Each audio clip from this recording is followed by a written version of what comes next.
झाली कुठेतरी तिला भेद जाणून आला आणि सांगितलं, फटकार कोण आहेस तू? शंका आली, हा जालंधर का नाही?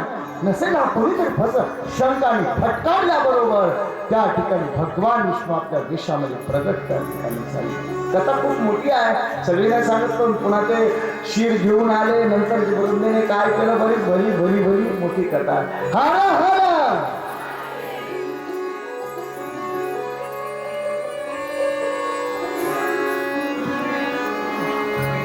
भगवान विष्णूला पाहिलं आणि त्यावेळेस मात्र वृंदा रडू लागला. अरे कपटी छली आहेस तू, आणि मी तुला बंधू मानलं, अखंड सेवा केली आणि तू माझ्या पातिव्रत्याचा असणार नष्ट केलेला आहे. भगवान विष्णू म्हणतात, हे वंदे मला क्षमा कर, तुझी सहजता पाहून माझ्या मनामध्ये तुझ्याबद्दल प्रेम उत्पन्न झालं. वृंदा रडू लागली, बाबा मी असणारं सर्वस्व तुझ्या भक्तीमध्ये अर्पण केलं आणि तू माझं पातिव्रत्य नष्ट केलं. किती संभाळले माझा तू छळ केलास, तू कपटी आहे, छली आहे, माझं पातिव्रत्य भंग केलास, अनेक उदाहरणं दिली. आणि त्यावेळेस क्रोधायमान झालेली असताना वृंदा त्याला भगवान विष्णूला शाप देऊ लागली. हे भगवान विष्णू, जा, मी तुला शाप देत आहे. विष्णू योपया मया ख्यातो स्वकीयो दर्शितो मम तावेव राक्षसो भूत्वा भार्या तव हरिष्यता त्वं चापि भार्याख्यातो मने कपि सहायवान् भ्रमसर्पेश्वरे यानं यस्ते शिष्यत्वमागतः.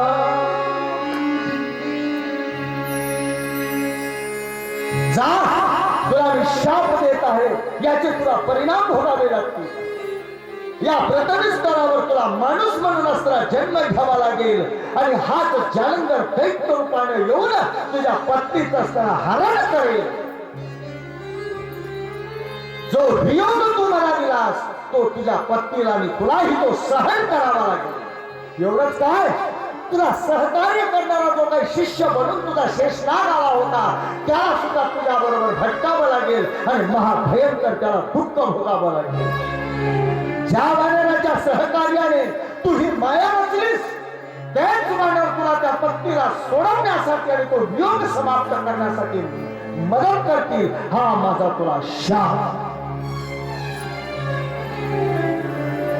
भयंकर वंदेने शाप दिला आणि चिता रचली आणि स्वतः आपल्या पतीचं शिर घेऊन त्या चितेमध्ये वंदेने असताना आपलं बलिदान दिलं आणि भस्मसात त्या ठिकाणी ही वृंदा. या वृंदेचा वियोग भगवान विष्णूला सहन झाला.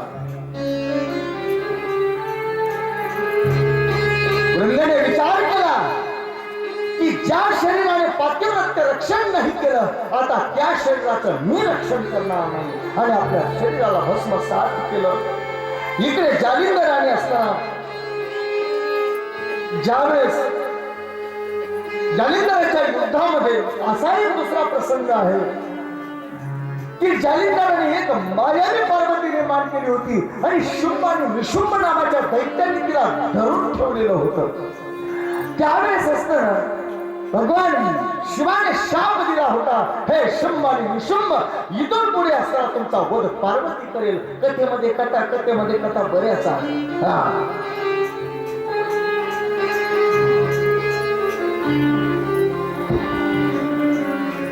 नष्ट झाला असताना जालंधर सती त्या ठिकाणी राख होऊन पडल्या गेली. आणि म्हणूनच स्वामीजी म्हणतात की एका कल्पामध्ये स्वतः राम अवतार या वृंदेच्या शापामुळे झाला आणि त्या कल्पामध्ये रावण असणार स्वतः जालंधर बनला. एक कल्प सुर देखी दुखारे समर जालंधर सन सब मारे संबुकेन संग्राम पारा धनुज महाबल मरई न मारा. असा न मारणारा असताना मारला गेला. इकडे सर्व देवता असणारे प्रगट झाले. शिवजीची महान अशा प्रकारच्या असताना स्तुती करू लागले. भगवान प्रसन्न झाले. पण इकडे मात्र वृंदेच्या त्या ठिकाणी राखेमध्ये भगवान विष्णू मात्र ठाण मांडून बसले आणि अखंड म्हणू लागले, हे वृंदे वृंदे वृंदे वृंदे वृंदे. हाच एक केवळ निज ध्यास आणि त्या ठिकाणी भगवान विष्णूला लागला. हे वृंदेचं असताना पातिमात्य पाहिलं आणि कारण की मान्य केलं होतं की तुझी सहजता पाहून माझ्या मनामध्ये प्रेम उत्पन्न झालेला आहे आणि हा वृंदेचा वियोग भगवान विष्णूंना सहन झाला.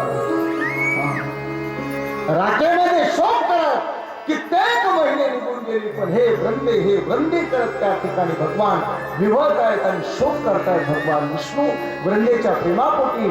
आणि शेवटी सर्व देवता भोलेनाथाकडे गेले. काय करावं? सांगितलं, एक काम करा, आदिमायेची आराधना करा. आणि सर्व देवतांनी आदिमायेची आराधना केली. आदिमाया शक्ती असताना प्रकट झाली आणि आदिमाया शक्तीने या देवतांना 3 बीज त्या ठिकाणी, हे 3 बीज ज्या ठिकाणी वृंदावन भस्मसात झालेले तिचे राख आहे त्या राखेमध्ये नेऊन लावा सूचना दिली. आणि हे 3 बीज त्या राखेमध्ये लावली आणि याच्यापासून 3 वृक्ष निर्माण झाली. बघा, 3 बीज हे 3 देवींचं आहे.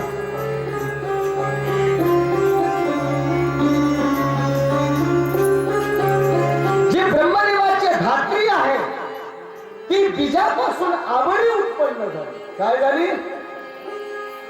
आवळी उत्पन्न झाली. जे विष्णू स्वरूप आहे, शक्तीचे हे स्वरूप आहे, जी लक्ष्मी स्वरूप आहे, तिच्यापासून तिच्या बीजापासून मालती उत्पन्न झाली. मालती नावाचा वृक्ष जे काही पुष्प असेल ती मालती उत्पन्न झाली. आणि उमेच्या बीजापासून जे विमेच असणारा बीज स्वरूप होतं त्याच्यापासून तुळशी उत्पन्न झाली. या 3 असणाऱ्या वनस्पती उत्पन्न झाल्या. म्हणून बघा, आवळी ब्रह्मदेवाला प्रिय आहे, धात्री आहे, धात्री स्वरूप आहे. आणि ज्यावेळेस ही तुळशी उत्पन्न झाली, या तुळशीचा सुगंध दरवळला गेला आणि या सुगंधाने भगवंताचं मन प्रसन्न झालं आणि या तुळशीच्या अर्थातच्या वृंदेच्या विहारामधून भगवान उत्पन्न झाले. म्हणून जिथे तुळशी लावल्या जाते त्या स्थानाला वृंदावन म्हणतात. काय म्हणतात? हरा हरा. एक सांगू का तुम्हाला, आमच्या देशामध्ये ना सगळं काही अघटितच आहे.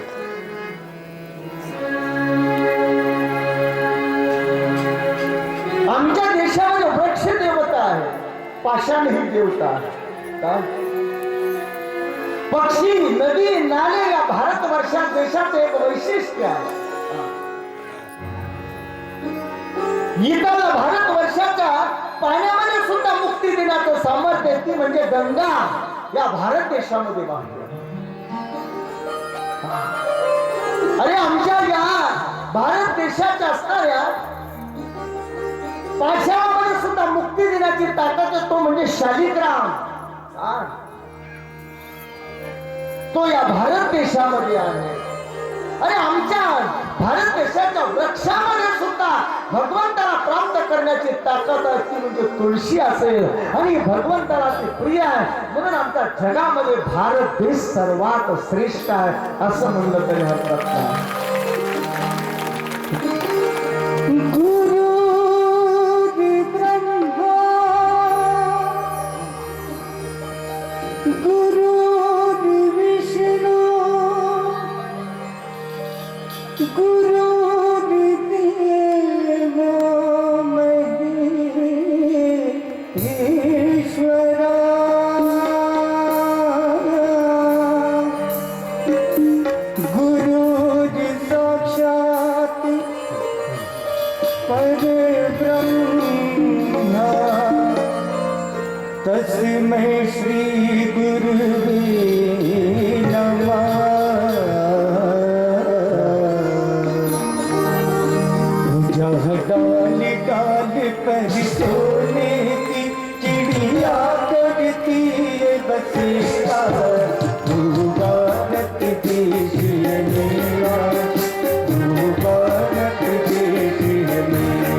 की रंग और खुशी का चौगाली लगी मेरा ओ भारत देश मेरा ओ भारत देश मेरा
माझ्याकडे सूचना आली आहे, हरिद्वार यात्रेबद्दल माहिती सांगा. कथा सोडून सांगू.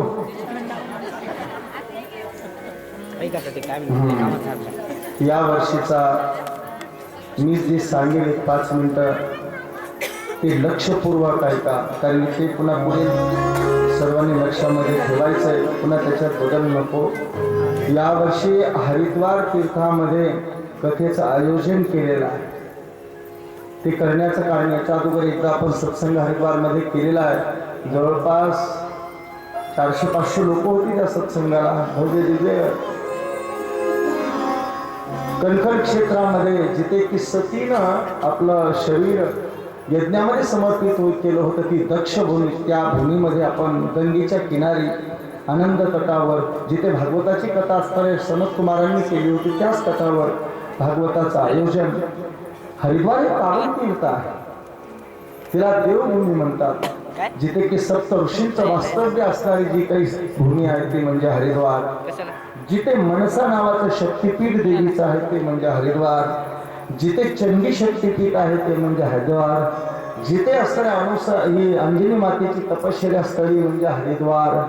अशा जिथे हरकी पौडी म्हणजे कुंभस्थळी आहे, अशी शेकडो ठिकाणं. आणि निसर्ग म्हणजे तर अति सुंदरच आहे, सगळ्यांना माहिती आहे. माणसाला हरिद्वारचं वास्तव्य म्हणजे स्वर्गासारखं वाटतं. पाणी अमृतासारखं 7 प्रवाहामध्ये असताना त्या ठिकाणी गंगा वाहती आहे. हे करण्याचं कारण म्हणजे आज 12-13 वर्षापासून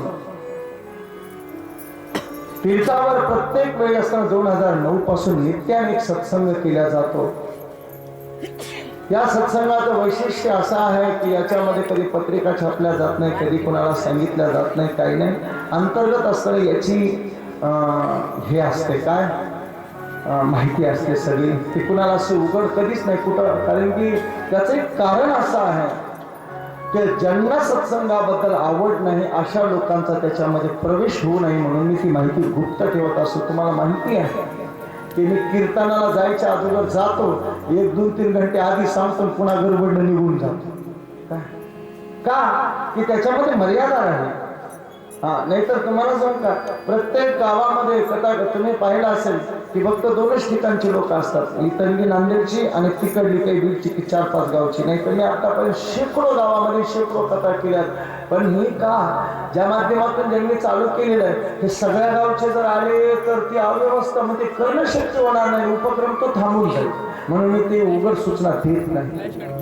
पण आज देण्याचं कारण काय आहे तर हा सत्संग जवळपास 2013-14 सत्संग आपण तीर्थावर केले.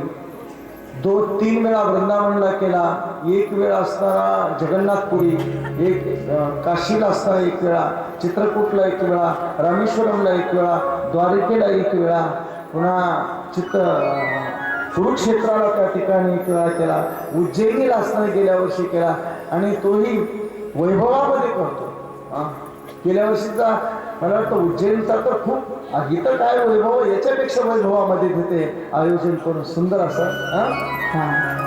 आणि या कथा करत असताना हा सत्संग त्याच्यामध्ये महत्वाचा आहे. ही संकल्पना की प्रत्येक तीर्थावर एक सत्संग झाला पाहिजे. हरिद्वारला झाला, पण तेव्हापासून जी नियमाने येणारी काही गोर गरीब जनता ही मला सारखी एकत्र आली. महाराज आम्हाला बद्रीचं केदारचं आम्हाला दर्शन घडवं.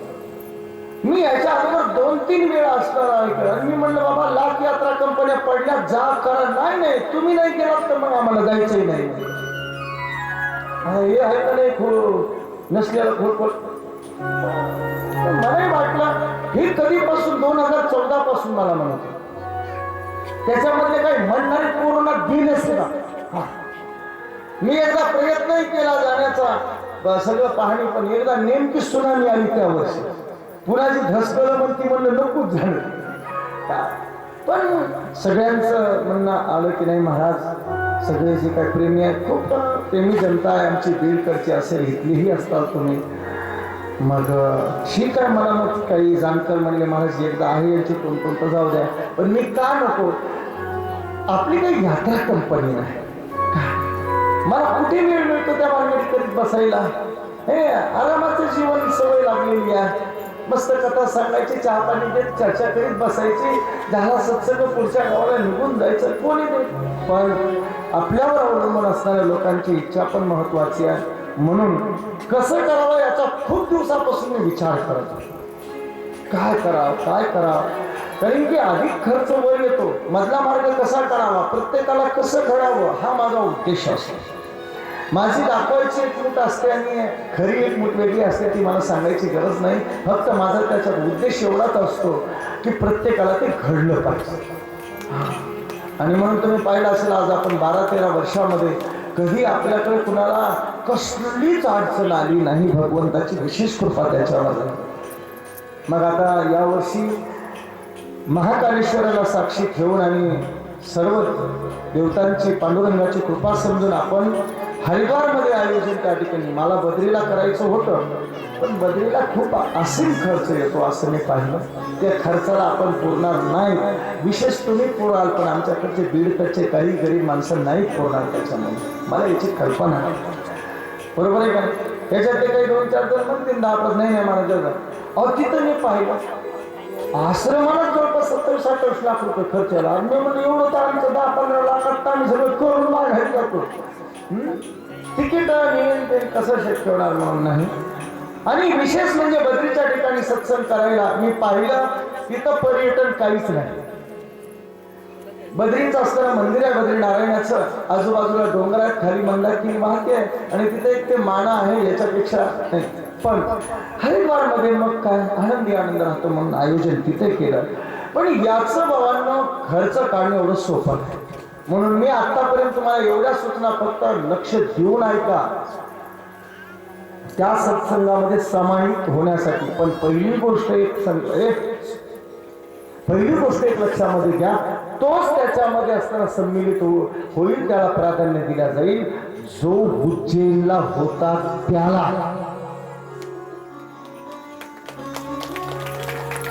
तुम्ही म्हणाल महाराज की असं का, आता बाकीचे जे नव्हते त्यांना वाईट वाटत, कारण की मी तसा शब्द दिलेला आहे. कारण की कित्येक लोकांनी माझ्याकडे वर्षामध्ये नावं दिलेली आहेत.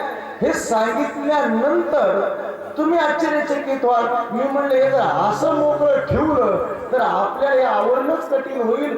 1000-2000 लोकांना कुठले आणि काय सत्संग नाही.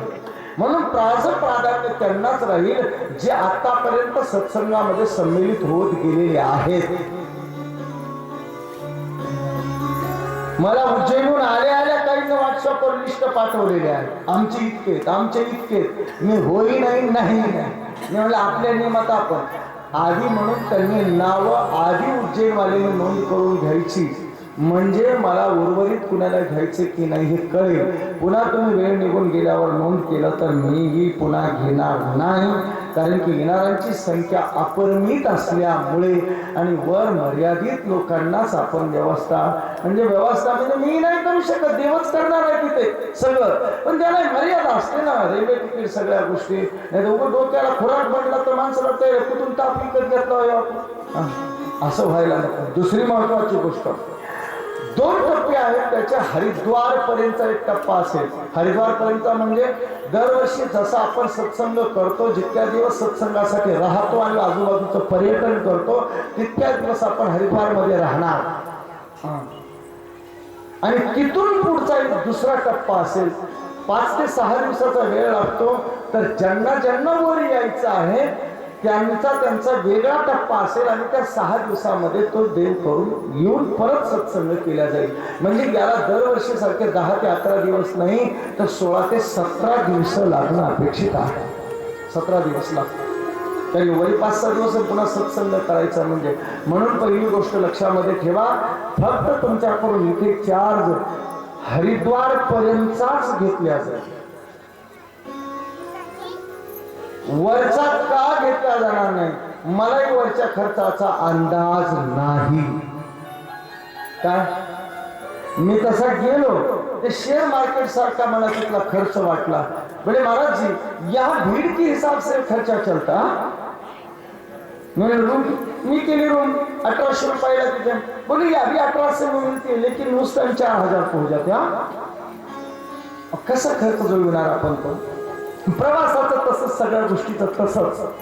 पण वर जाणाऱ्याला इथून त्याचा 1 रुपया आकारणी केल्या जाणार नाही. जे पैसे लागतील ते हरिद्वार मध्येच घेतल्या जातील.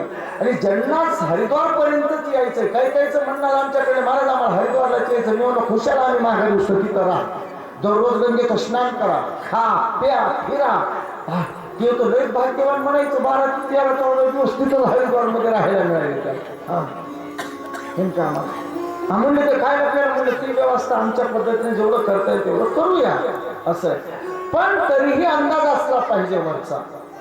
मी एक अंदाज काढला, कमीत कमी वरून जाऊन यायचं म्हणजे गाडी ते हेलिकॉप्टर सोडून देऊन बरं का, कमीत कमी आपल्या गाठीला 10-12 हजार रुपये तरी वर हरिद्वार पासून पुढे लागतात. याची नोंद घ्यावी. नाही तर तिथं म्हणायचं कुणी महाराज मला यायचंय पण पैसा मी काय करू. तिथे आणि दुसरी गोष्ट, खर्च अंतर मोठे नाही आहे. पण त्याचं कारण असं आहे की बाबांनो, प्रवास 1 दिवसाच करावा लागतो आणि पर्यटन 1 दिवसाच करावं लागतं. मग त्याच्यामुळे काय होतं, दोन्हीची अडचण होते. तिथून पुढच्या याला केवळ मी तुमच्या बरोबर मार्गदर्शक म्हणून असेल. काय असेल, मार्गदर्शक. तुम्हाला सोडणार नाही, मार्गदर्शक असेल. प्रत्येक गोष्टीमध्ये मी लक्ष घालेल. पण ते नियोजनही करूया. पण वरच्या बऱ्याच गोष्टी माझ्या हातामध्ये नसतात. म्हणून त्या प्रतिकूलतेला सहन करण्याची तयारी ज्याची त्याची असली पाहिजे. कधी कधी प्रवासामध्ये घाटाचा बंद पडला तर एखाद्या ठिकाणी दिवस 2-2 दिवस थांबण्याची गरज पडते. कधी कधी अति बिकट परिस्थिती वरी असेल तर पायथ्याला जाऊन माघारी यावं लागतं. हे पण शक्यता म्हणजे की तसं झालं तर समजा आपलं नशीब कमी पडले नाही जगत माघार देवर म्हणजे आपण माझा असा उदंड विश्वास आहे की असं कधीच होणार नाही. उत्तमच सगळं विश्वासच पुढे नेतो. पण अंदाजे मग त्याच्यामध्ये करणार काय आपण?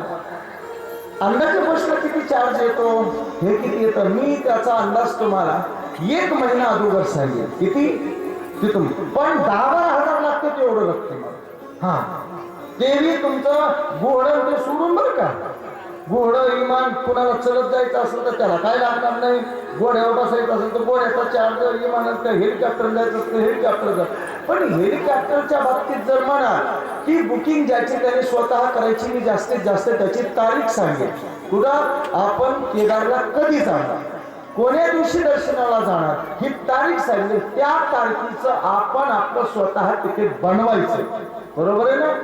पण त्याच्यातली दुसरी एक गोष्ट, काही नैसर्गिक कारणामुळे जर आपण त्या दिवशी जर पोहोचू शकलो नाही तर ते पैसे परत मिळत नाहीत याची पण नोंद घ्यावी. आणि तसं होणार नाही. पण झालं तर तितका घसारा सहन करण्याची ज्याच्यात क्षमता आहे ते न हेलिकॉप्टरचा शहाणपणा करावा. काय बरोबर आहे?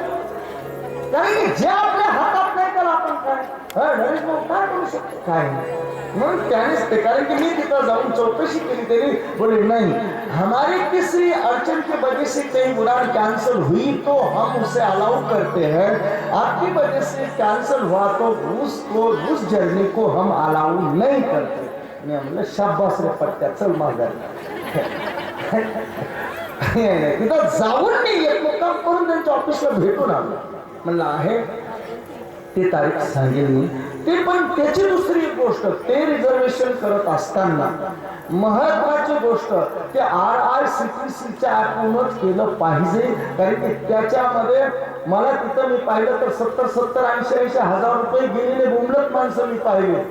बोले हमारे 6 लोगों का था 80 हजार का टिकट था, लेकिन वो नहीं, बोले ये नहीं चलता. ये म्हणजे कुठे त्याला बसवलं म्हणून त्याची पण खात्री असते. दुसरी गोष्ट, जसं की रेल्वेचं 4 महिने अगोदर ओपन होतं तशी त्याचं ओपन होण्याची पण तारीख असते. तुम्ही म्हणे की आज केलं बुक, नाही ते लक्ष ठेवावं लागतं त्या तारखेचं कधी ओपन होतंय. आणि त्याला फट कशी करून त्याची बी उपलब्धी मर्यादित असते. तुम्हाला ही माहिती, कारण मी पुन्हा मला एकट्याला माहिती विचारित बसू नका, उगं तोंड दुखवायचं. ज्याला ऐकायचं ते लक्षपूर्वक तिथेच ऐका आणि मग आपापल्यातली चर्चेने माहिती घ्या. पण त्याच्यामध्ये घोड्यानं जर जायचं म्हणलं तर काही अडचण नाही. मी ज्या दिवशी गेलो होतो घोड्याचा, ऑक्टोबरमध्ये गेलो होतो, त्या दिवशी 3150 रुपये घोड्याचा वर जायचा रेट होता आणि खाली यायचा 2000 रुपये होता. मे मधला म्हणाल तर ते काय मला आता सांगता येणार नाही, त्या दिवशी घोड्यावाले सांगतील. त्यांनी मी विचारलं उस टाइम नाही, बोले महाराज जी हर दिन का अलाउंस होता, प्रत्येक दिवसाचा त्यांचा अलाउंस होतो. त्या दिवशी कोणताही घोड्यावाला तितकाच चार्ज. म्हणजे घोडा आता प्रवासाला मी ज्या दिवशी गेलो होतो त्या दिवशी 3700 रुपये त्या ठिकाणी त्यांचा बसचा. पण म्हणले सर्वात स्लॅक सीझन आहे, ऑक्टोबर मध्ये बर्फ पडायला पण येतं, पण मला जाणं नाही झालं. म्हणलं जाऊन आलं बरं. पण तो मे मध्ये 5000 पर्यंत येऊ शकतो. राहण्यासाठी मी पाहिलं रूम 3-3, 4-4 हजारापर्यंत रूम आहेत. जवळपास 4 मुक्काम तरी वाटेमध्ये पडतात कुठे कुठे. आणि त्याच्यामध्ये एका मुक्कामाला नाही म्हणलं तरी एकाच झाला 700-800 रुपये तो मोठा खर्च येतो खायचं सोडून. हे तुम्हाला खुल्लं सांगायचं का, तर प्रत्येकाला याची जाणीव असावी. तिथं फक्त ते तुमच्याकडून करून घ्या, ते तुम्ही तुमचं देत बसायचं. माझ्याकडे जेवढी सुविधा देणं होईल तेवढं देण्याचा प्रयत्न करेल. ज्याला हे मान्य असेल त्याने यायचं, ज्याला गैरसोय.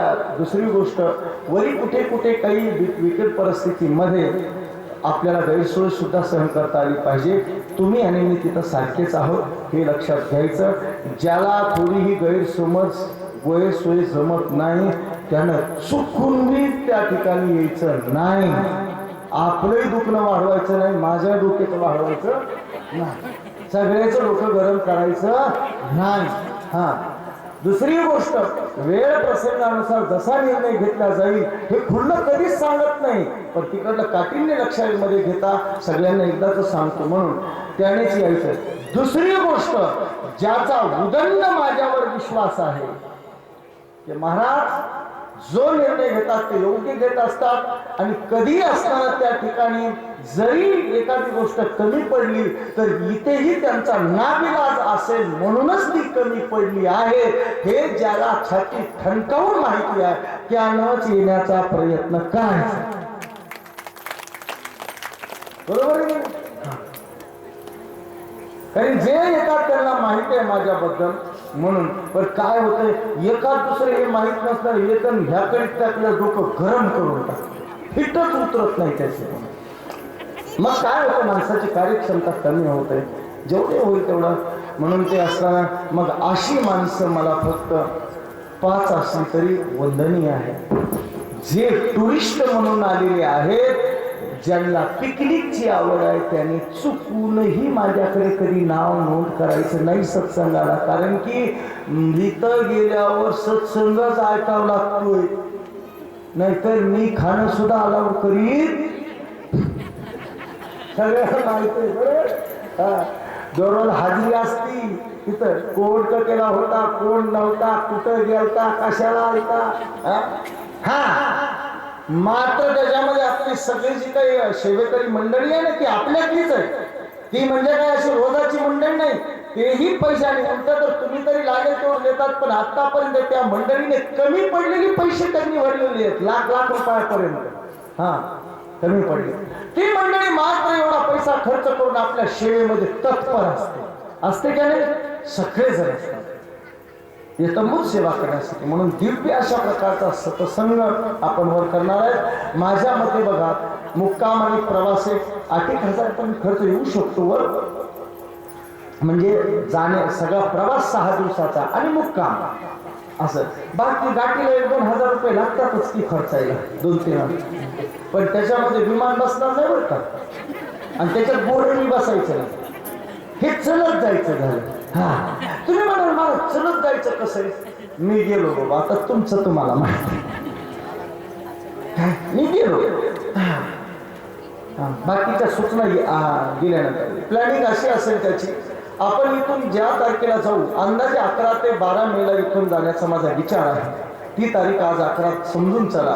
पण रेल्वे तिकीट बनवत असताना जर मागं पुढं 2-3 दिवसाचं होऊ शकतं, कारण की ते काय आपल्या मनावर नाही मिळता नाही मिळाले तर तो दिवसच कॅन्सल करावा लागतो. आश्रमाचा वेळ घेणे महत्त्वाचं असतं, कारण तिथं जायचं तर कुठं राहायचं, आपल्याला चांगले 100 रूम, मोठा कथा हॉल, सगळ्या ह्या व्यवस्था लागतात. मग त्याच्यामुळे सगळ्या या गोष्टींना आधीच मॅनेज करावं लागतं. म्हणून त्याच्यामुळे 11 तारीख धरून चला मीची. पण जर बदल पडला तर तो तुम्हाला संक्रांतीच्या आधीच कळून जाईल. बरोबर आहे का नाही? प्रत्येकाने नाव नोंदवत असताना आपला पूर्ण पत्ता आणि स्वतःचा